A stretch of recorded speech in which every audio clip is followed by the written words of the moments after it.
There we go. Can you hear me now? I'm sitting here just talking away and my mic was muted. Luckily, though, it told me, it said, hey, your mic's muted. So here we are. It is the beginning of April. We are we're in this weird phase where it's like, oh, it's spring. And then, like Charlie Brown with the football, it gets pulled away from us. Had a couple of days where it got almost up to 40 degrees. Started to have some of the snow melt and things started to break down. And then it just right back below freezing. I don't think it might have got above 30 today, but barely. But yeah, we're in that weird, like, not spring, not really winter, kind of in between area. They extended the deadline for us to get our studded tires taken off. Normally we have to take them off here by April 15th. And I think they've extended the deadline so that we can keep them on a little bit longer.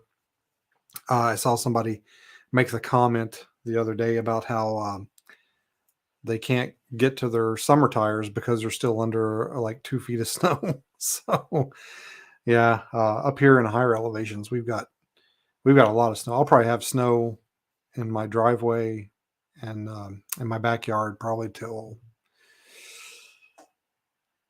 maybe into June. I've had it into June before, so we'll see. I don't know.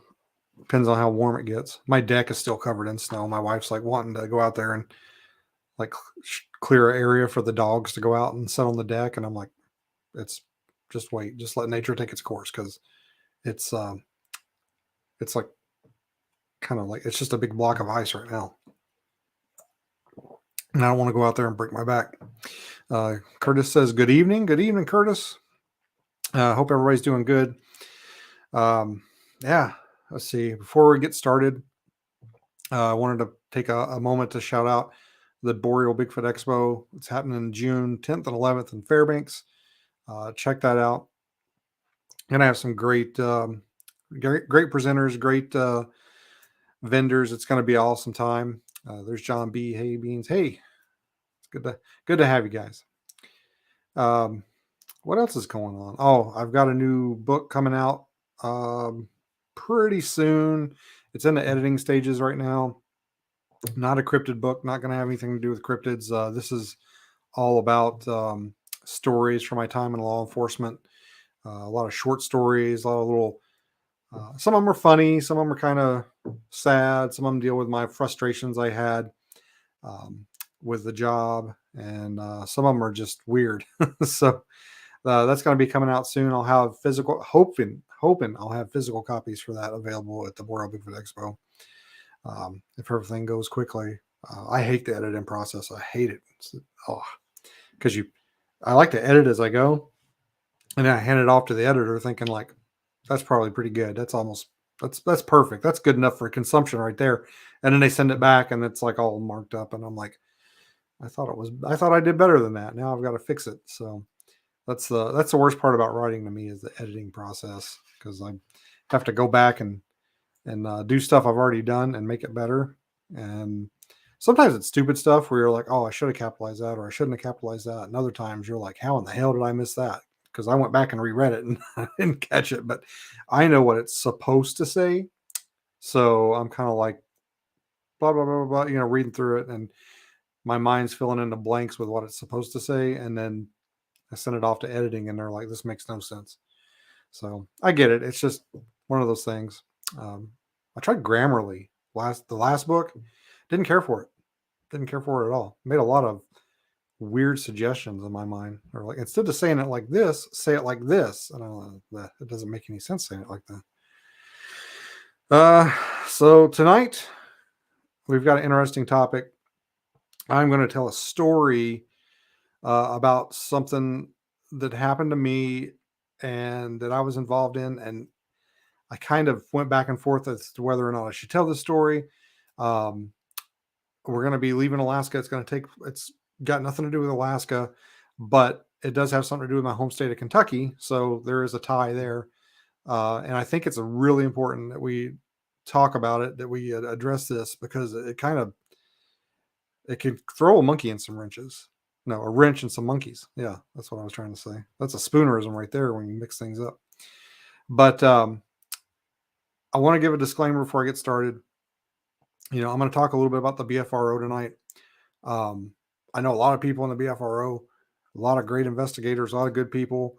And, it's an organization made up of a bunch of different people.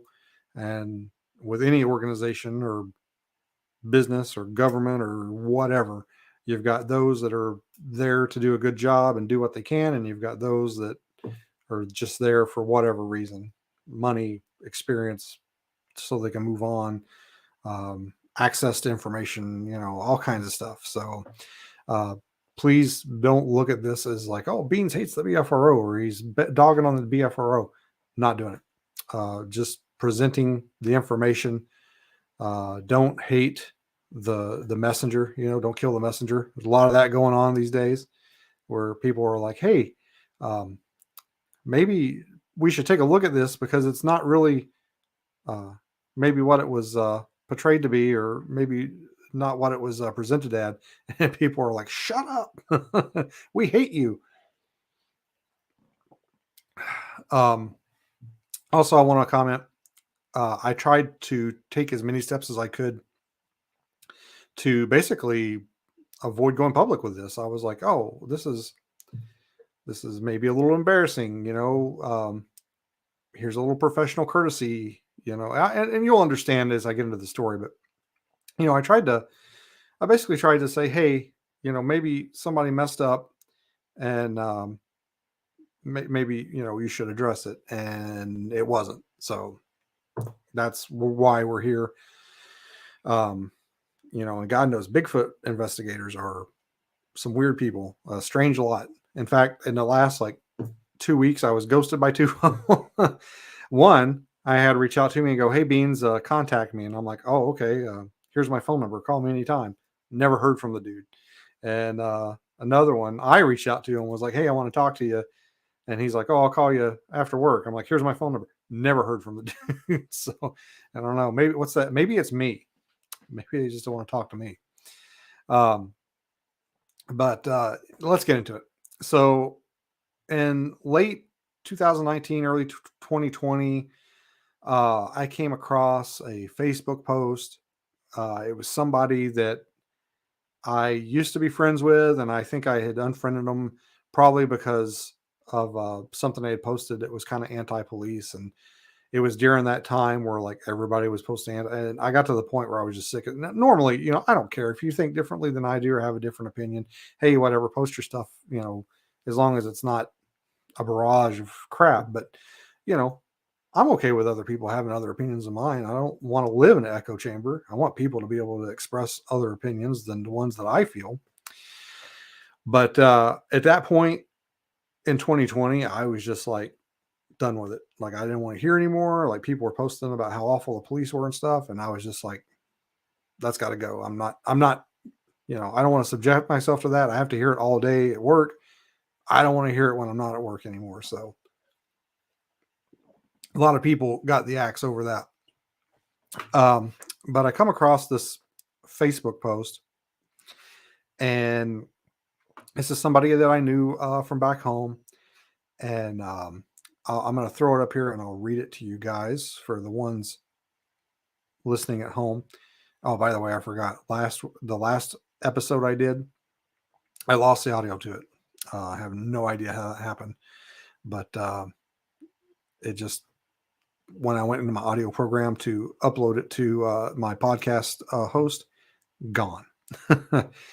So I apologize. If you want to hear that episode, you've got to listen to it on YouTube, I guess. I guess that's the only way to hear it. So to my audio listeners, I apologize. But let's get into this. Let me see if I can make it full screen. Let's see.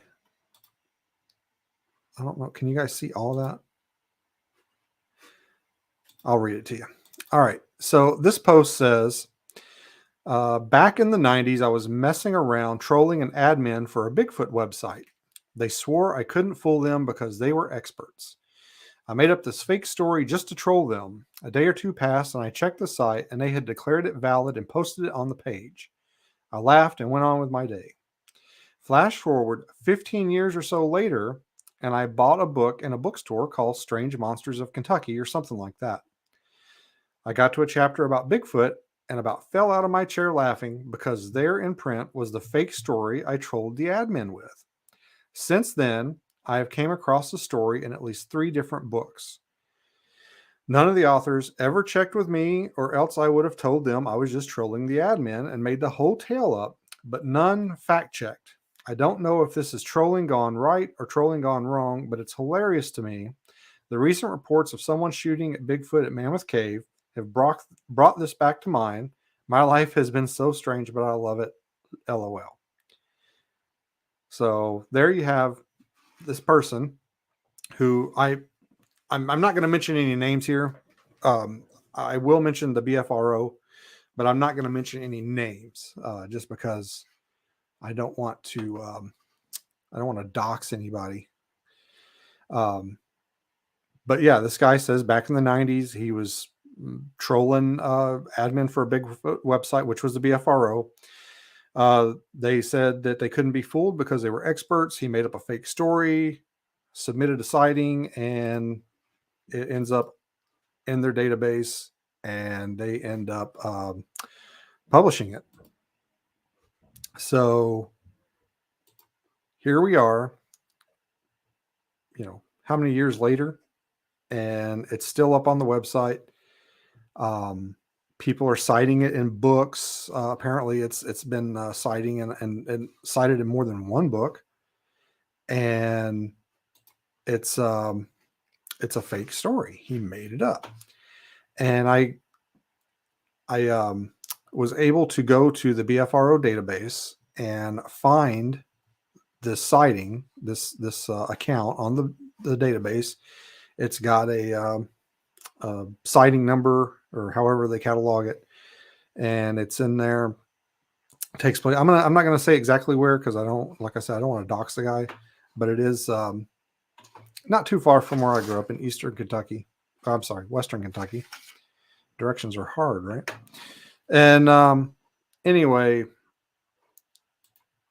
I mean, this is kind of where we're at. I come across this guy admitting the sighting was fake. Find the sighting, the investigation that BFRO did into it on their website, on their database.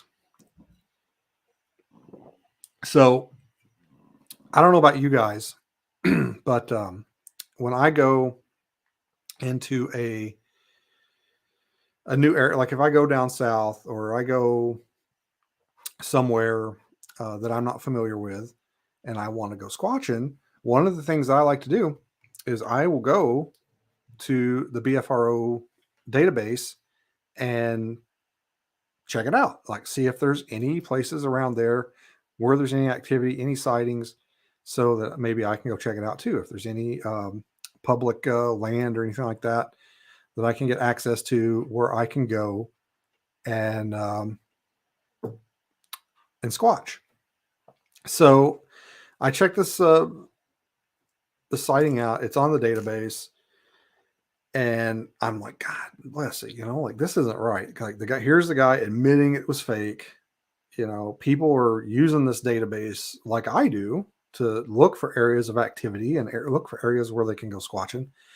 And here's something in here that it's not true. It's polluting the data pool. Like this, and that's what the BFRO kind of prides themselves on, is having this large database of sightings, and how it's they're like the premier Bigfoot organization and investigation organization. And like I said, I use it too. I go in there, I'm like, okay, well, I'm going to be in Arkansas this week. Let me look and see if there's any places in Arkansas where I can go squatching or drive through and take a look, something like that. I'm sure a lot of people do that. And if there's fake information, if there's fake sightings in there, it pollutes the data pool, because I might say, oh man, that's a really good sighting. I want to go check that place out. And it never happened. It's a waste of my time. I think I've talked before about how hoaxers are kind of like thieves, because they they steal your time. They waste your time, and you're like messing around like on a wild goose chase. This never happened. Here you are. You're going out there. You're looking in this area, and you're going out there because it's based on a history of contact and or sightings, and you go out there and it's all a lie. There's no sightings. There's no contact. It's a waste of time. So I had this information. I'm like, man, what do I do with this? I don't want to like, I didn't want to I didn't want to dox the guy. I didn't want to like post it on my Facebook page and like, this guy's lying about Bigfoot. And it sounds like he only did it the one time because whoever he was talking to was being boastful about how they were such great investigators or whatever. And so I didn't want to get the guy in trouble. And there's a reason why I don't have the sighting post. I don't have screenshots of that. Is because his name's actually attached to it on the BFR website, the reporting party. So again, I don't want to dox the guy. But if you're an investigator, if you're like a legit researcher in Kentucky and you want to know where it is and what sighting it is, slide in my DMs and we'll talk. But like I said, I don't want to get this guy in trouble. I don't want people harassing him. I don't want people calling him hoaxer and stuff. Like I said, it sounds like he just did it the one time. It's not like he's going around, running across roads in a ghillie suit or anything. And he just hoaxed a report. He didn't actually like try to fool people. He would have got shot if he'd have done that in Kentucky, probably. So anyway, I have this information. I'm like, what do I do with it? I have this fake hoax report that's out there. They've made it public. What do I do with it? And so I thought, well, as a professional courtesy, instead of like airing dirty laundry or whatever, I will just slide into somebody's emails or DMs and say, hey guys, just so you know, I found this, you might want to take care of it. So I reached out to somebody I know that wasn't in Kentucky, a different state, who had previously been a BFRO researcher, but separated from the BFRO for reasons they would not tell me because they're such a nice person, I guess. It's the kind of person that wouldn't say a bad word about anybody, no matter how mean they were. So I'm like, hey, I'm looking for some BFRO people in Kentucky. Can you point me in a direction? And they said, well, talk to this person and maybe this person. So I had 2 BFRO Kentucky people. And so I did. I think I emailed one and maybe Facebook messaged the other, and basically just told him what I told him here. Hey, I found this fake report. This guy admits to hoaxing it. It's on the BFRO website. Here you go. Fix it, please. And to my surprise, like I got ghosted. Like they didn't even, not even a like, hey kid, go GFY, like not even a leave me alone, just no reply, nothing, no reaction at all. I would have been happy with okay, thanks, we'll run it up the chain of command or whatever. Like just, I thought it was really weird how there was no reaction whatsoever. And again, it's not like I wasn't like, oh, the BFR sucks. You guys suck. Like, look at you guys. I was like, hey, I found it happens. It happens to everybody. I think Cliff said, if you don't get hoaxed at least once, you're not researching. And so that kind of put me off a little bit. I was like, well, that's weird. And it was 2. Like, if it had been just one guy and he didn't email me back or message me back, I'd have been like, well, whatever, But it was 2 different people that I reached out to, just completely ignored it. And it made me almost wonder, like, are they told to do that? Are they told to like ignore any basically negative communication they get? I don't know. It just seemed weird to me that neither one of them would even like, oh, hey, thanks for the heads up or whatever. I'm not going to do anything about it, but thanks for telling me. So didn't get anything back from them. And at this point, like time has passed, like time's gone on. Like I found it, some time passed. I kind of sat on it for a little while. I decided to reach out, send it out there, Time passed, didn't get any, feedback. And here recently, I'd kind of forgotten about it, and I found it. I found the screenshots again, and I was like, you know what? I'm gonna like try to address this again because it's really bugging me. I hate being lied to. I was lied to so much throughout my law enforcement career. People just lie about everything. They don't want to get in trouble. They don't want their friends or family to get in trouble, and they just lie, lie, lie. Drives me crazy. Just imagine for like a half a second what kind of world this place would be if nobody lied. I mean, wouldn't that be awesome? And let's see, I got a message here. It said they probably don't even check that email or voicemail anymore. I think folks with the BFRO or like a revolving door. Well, I know at least one of them did because I DM'd him on Facebook and I could see, how he saw the message, or at least he clicked on it. I don't know that he read it, but he saw it. The other one, I'm not sure about. Fred in Alaska. There's Fred. Hey, Fred. So anyway, I decide finally, I'm like, I need to address this. People are being lied to. It's not cool. I don't know who else to reach out to except for Matt Moneymaker. He's the head of the BFRO. He's like the Bigfoot manager, right? So I'm going full Karen. I want to talk to the Bigfoot manager. So I tweeted at him, no response. I didn't tweet. I just said, "Hey Matt, I found a hoax report in the database. Get back to me." No response. I think I sent him like a Facebook message, and I don't remember if I emailed him. I couldn't find an email. That's what it was, because he's kind of insulated. Like I feel like it's kind of hard to get in touch with him. I feel like you kind of have to if you want to contact Matt Moneymaker, you basically have to be introduced. It's almost like a mafia thing. Like, hey, I need you to make an introduction for me. Which is fine because I've been in the same room with him. I was at Crypticon with him, and I just like at that point, I mean, I had the screenshot. I just don't think I had it with me. Like I knew about it. Probably could have nailed him down and talked to him about it there, but there was other stuff going on. Didn't do it. So anyway, no response from Moneymaker, which doesn't really surprise me. So I finally thought, I'm going to try one more time before I do this, basically. And I reached out to another BFRO guy that I know that I trust, that I actually think is a decent researcher. And sure enough, I'm like, hey, look, this is what's going on. I found this hoax report. It's in the database. It's polluting the data pool. I think probably we should do something about it. So I was trying to get in touch, and I approached him with I was trying to get in touch with Matt to tell him, about this, because apparently, I've already tried to bring it to the attention of 2 Kentucky BFR researchers, and I got nothing. So, I want to speak to the Bigfoot manager. And so this guy, basically, this is all over the span of like an hour or 2 of us going back and forth. And I have all these messages.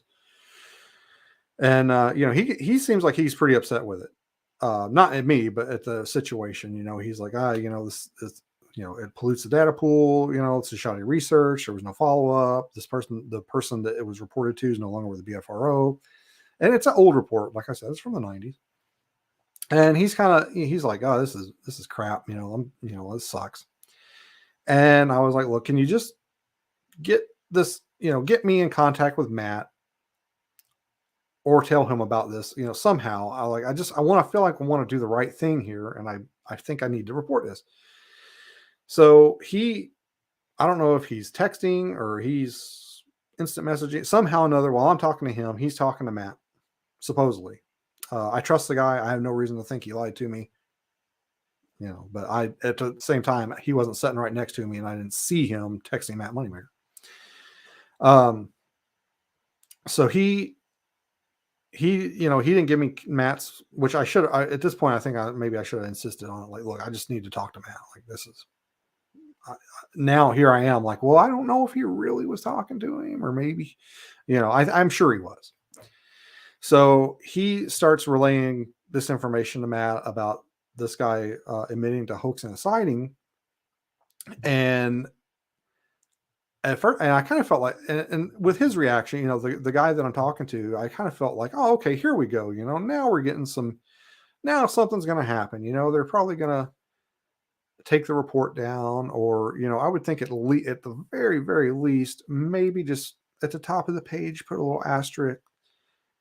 Hey, some information come to light. Maybe this case isn't legit. Uh, you know, the reporting party has made posts on social media that it was a hoax. I don't know. I felt like, okay, you don't want to take it down. Let's at least make it, let people make up their own minds. Don't just leave it up there, call it legit. And now, here we are. So I'm thinking, finally, here I go. I'm getting some results. He's talking to Matt. He's telling me how it's BS, and this is, it was a botched investigation, and the guy shouldn't have posted it probably without more follow up. And then, so then he comes back and he tells me that, and this is kind of where I was like, oh, my reaction to this line was just like, oh, here we go. So speaking through this gentleman, Matt Moneymaker says something along the line. If Matt said this at all, again, I didn't see this message. This was relayed to me through another person. Matt says, well, sometimes people will get angry with the investigators or embarrassed by the report, and they'll recant.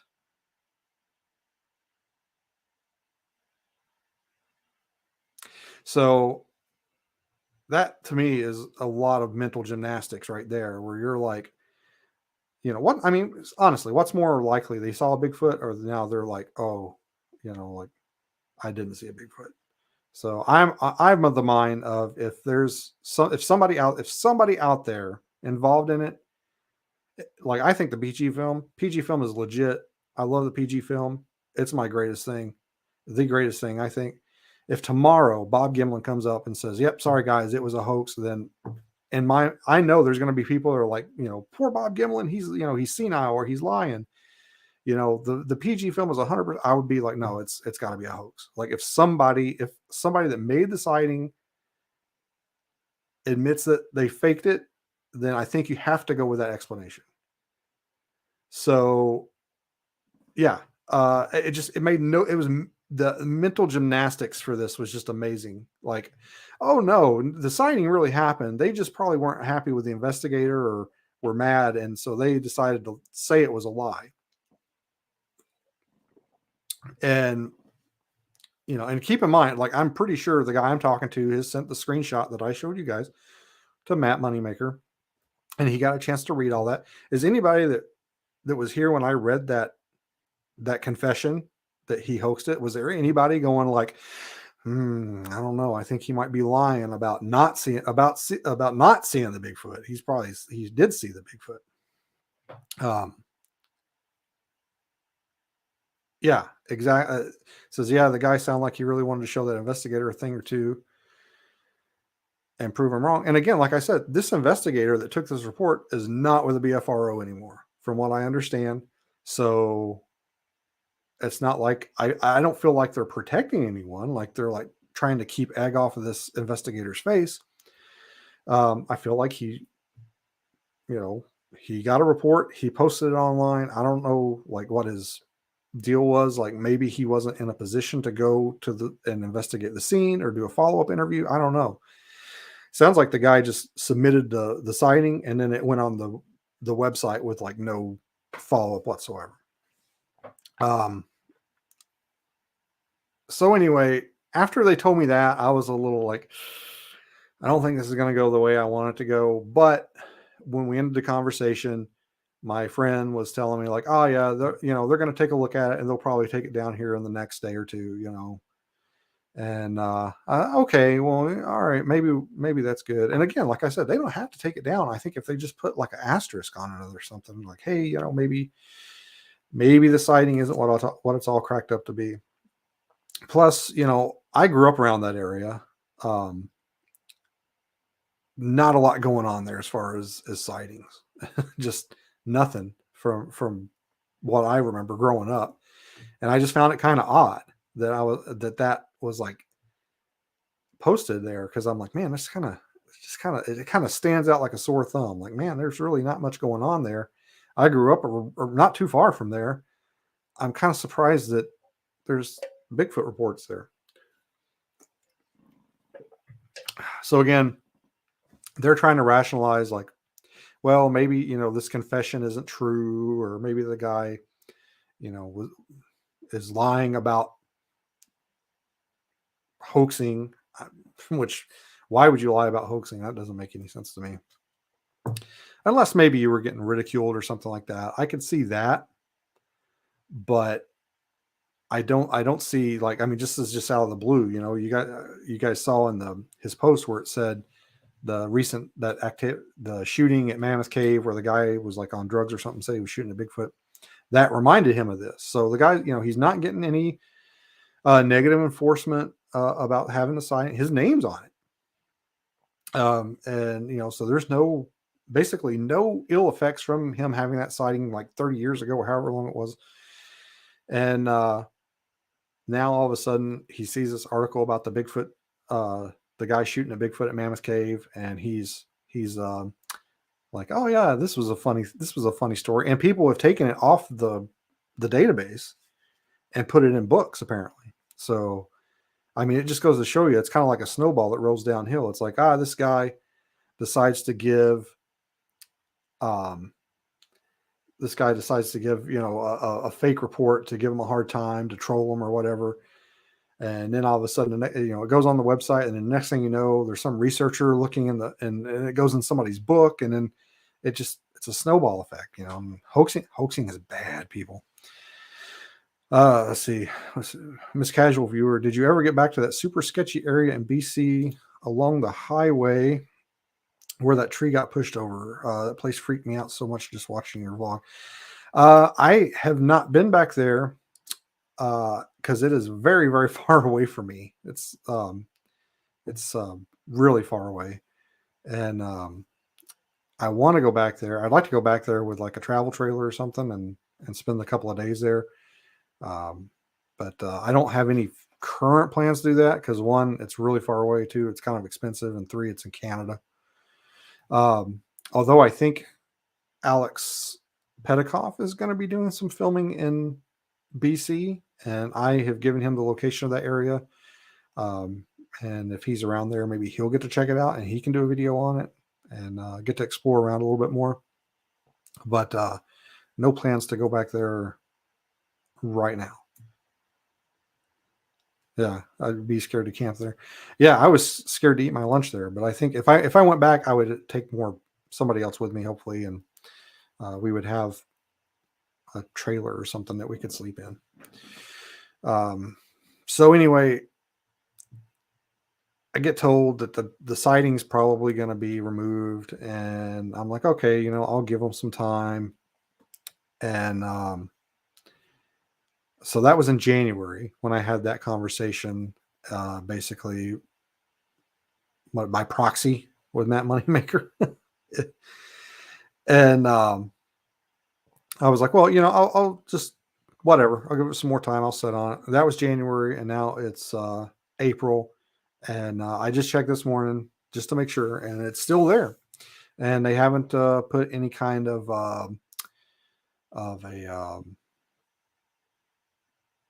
asterisk on it, or hey, what am I trying to say? They haven't put anything on there basically to say, hey, there's more to this account.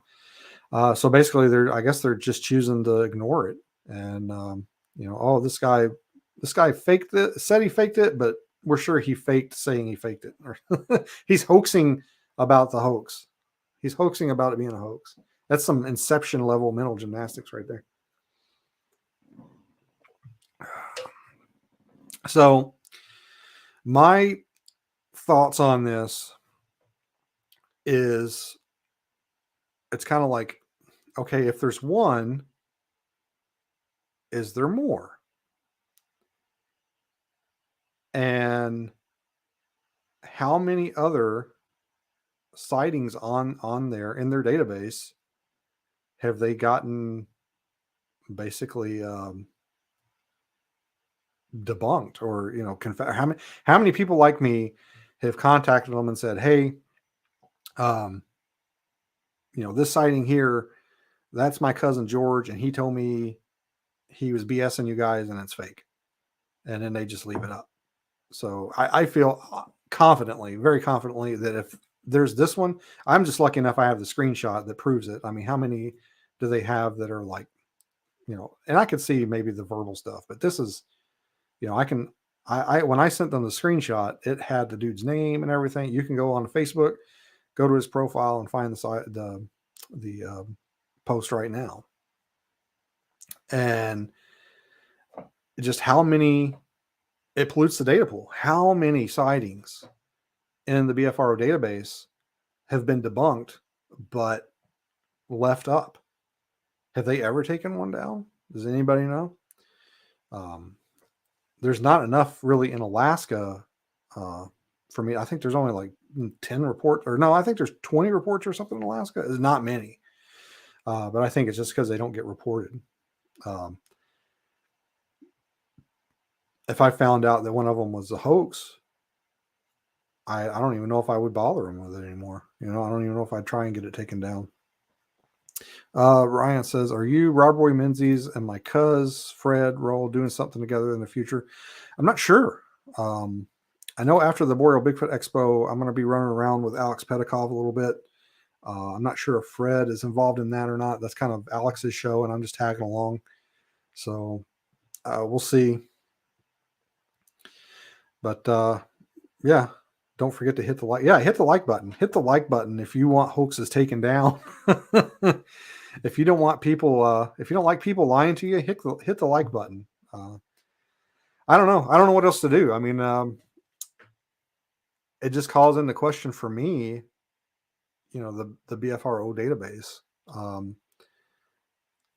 It's just like, okay, well, if you're willing to leave up one report where there's proof that it's not a legit report, how many other reports are up there that have been debunked, or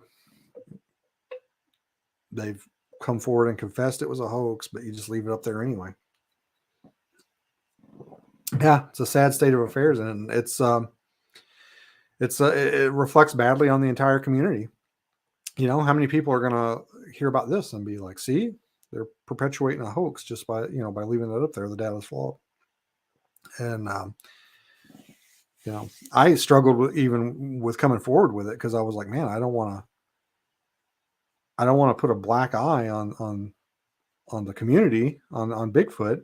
But one, not that many people are going to see this. And two, I just couldn't, I had to get it out there. I'm like, man, this is the right thing to do. Like, you have to say something. You tried to go through the correct channels. You tried to give them professional courtesy by going in, and, how many times I sent 2 messages to investigators. I tried to contact Matt directly. And then finally, I got told that they were looking into it and going to take it down. And then January, February, March, April, like 4 months later, it's still there. So I don't know. Maybe they were going to take it down tomorrow. I don't know. But anyway, that's it. I know there's some good people in the BFRO. There's some great investigators in the BFRO. They do a lot of good work. But I don't know what to think about their database now. I'm kind of gun shy of it. I'm like, oh, if I go into an area, should I trust it to tell me where I should go to look for activity? I don't know. It's a slippery slope. I do take a lot of other information into account, or try to. Like, if there's a local Bigfoot group, I will try and look into what they've been looking at, or where they've been looking, to get some information on where to go. But again, the BFRO database is one of the biggest, but apparently it's not one of the most accurate. All right. Yeah. Oh, I meant the BFRO.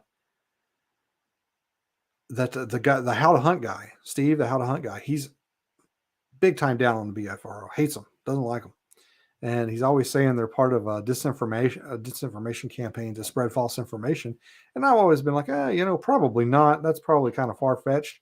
But now here I am, like, hey guys, this is a hoax report, and they're like, like, shut up, kid, get out of here. So now I'm like, maybe the How to Hunt guy's right. Who knows, man? Truth is stranger than fiction. All right, guys, I'm gonna call it good. I have no idea. Yeah, about 40 minutes. I think that's good enough for government work. I'm going to get off here. Thank you so much for watching. If you made it this far, please hit the like and subscribe button, and head over to the AlaskaWatchPodcast.com website. You can purchase my books. You can watch videos. You can see other podcasts. I was on the Knock the Vacant podcast not that long ago where we talked about my book, Port Chatham. And you can see where I'm going to be, my appearances. Most of this summer, I'm going to try and spend out in the field. So hopefully as soon as some of the snow goes away, I'm going to start spending a lot more time out in the field. I'll be coming less live videos, more videos from out in the field, hopefully. So, and hopefully some stuff with Alex and those guys. So anyway, thank you so much for listening and watching. Hit the like, hit the subscribe. And just remember, guys, you've got to you've got to look at things. You got to look at things from the perspective of truth. When people say something, you just got to look at it like, okay, well, what's more likely, this or this? You might not always be right, but if you're doing what you think is the right thing, you'll never be wrong, I guess. That's cheesy. Let's put that on a Hallmark card. All right, guys, I'm out of here. Thanks for listening. And don't forget, Boreal Bigfoot Expo, June 10th and 11th. Hopefully I will see you Alaska-based people there. Kara says the snow is going away, never going away. And you're probably right. I don't think the snow is ever going to go away.